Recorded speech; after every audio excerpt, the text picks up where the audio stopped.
Hello children, in this video let us begin with the second part of the lesson, the sound of music, that is the Shehnai of Bismillah Khan. See children, this part of the biography encourages you to think about the rich and cultural heritage of Indian music and our musical instruments. Open page number 21 children. Follow while I read and mark down new words. Try to find the meanings of the new words. Okay. Emperor Aurangzeb banned the playing of a musical instrument called pungi in the royal residence for it had a shrill, unpleasant sound. Pungi became the generic name for reeded noisemakers.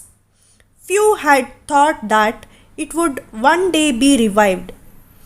A barber of a family of professional musicians who had access to the royal palace decided to improve the tonal quality of the pungi.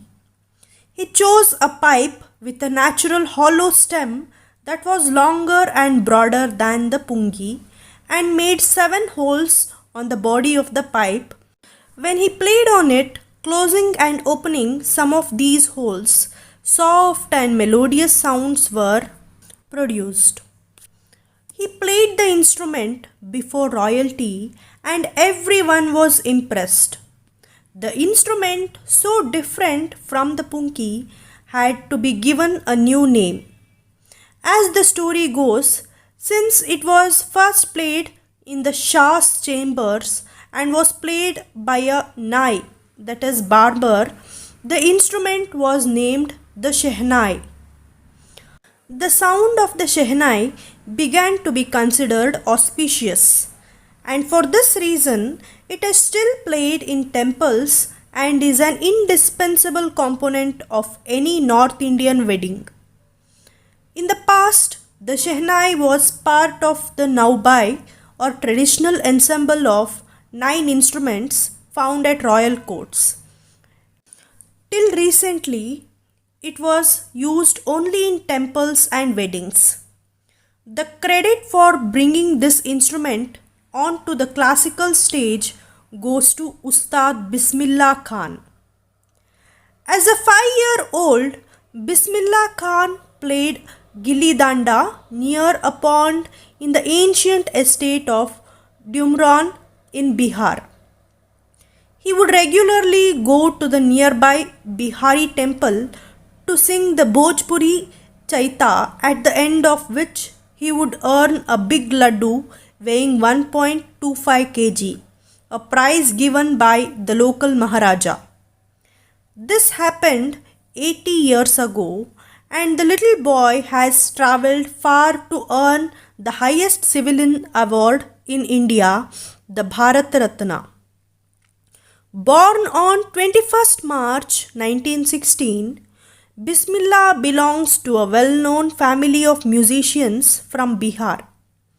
His grandfather, Rasul Buks Khan, was the Shehnai Nawaz of the Bhojpur King's Court. His father, Paigambar Buks, and other paternal ancestors were also great Shehnai players. Children, now I'll explain this part of the lesson. See children, Emperor Aurangzeb had banned the playing of musical instrument called pungi in the royal residence as it had a shrill and unpleasant sound. A barber of a family of professional musicians decided to improve the tonal quality of the pungi.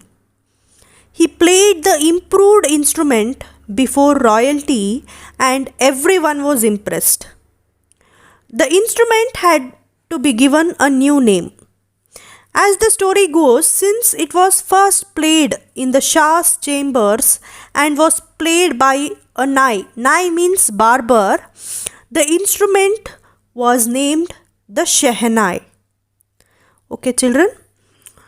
The sound of the Shehnai began to be considered auspicious, and for this reason it is still being played in temples and is an indispensable component of any North Indian wedding. In the past, the Shehnai was part of the Naubat or traditional ensemble group of nine instruments found at royal courts. The credit for bringing this instrument onto the classical stage goes to Ustad Bismillah Khan. While Bismillah Khan was only 5 years old, he used to play gilli danda near a pond in the ancient estate of Dumaran in Bihar. He would regularly go to the nearby Bihari temple to sing the Bhojpuri Chitta. And at the end, he would earn a big laddu weighing about 1.25 kg as a prize, which was given by the local Maharaja. He travelled a long way in music and he has been awarded the highest civilian award in India, the Bharat Ratna. Born on 21st March 1916, Bismillah Khan belonged to a well-known family of musicians. His grandfather was in the court of Bhojpur king and his father was a great Shehnai player also. Even the members of his family on the maternal side were also musicians. His grandfather's name was Rasul Bux Khan and his father's name was Paigambar Bux. We can say that music was in Bismillah Khan's blood. Dear children, in this part of the lesson, we have seen how Emperor Aurangzeb banned the playing of pungi, but it was revived by a barber in his court with some improvisation and got a name Shehnai.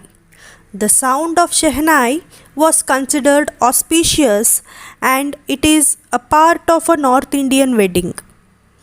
Earlier, Bismillah Khan Sahab was a player of gilli danda as a child, but later on he earned Bharat Ratna. Everyone from Bismillah Khan's family was a professional musician. Dear children, I hope you have understood this part of the lesson. In the next video, I'll continue with the next part of the lesson. Thank you. Happy learning.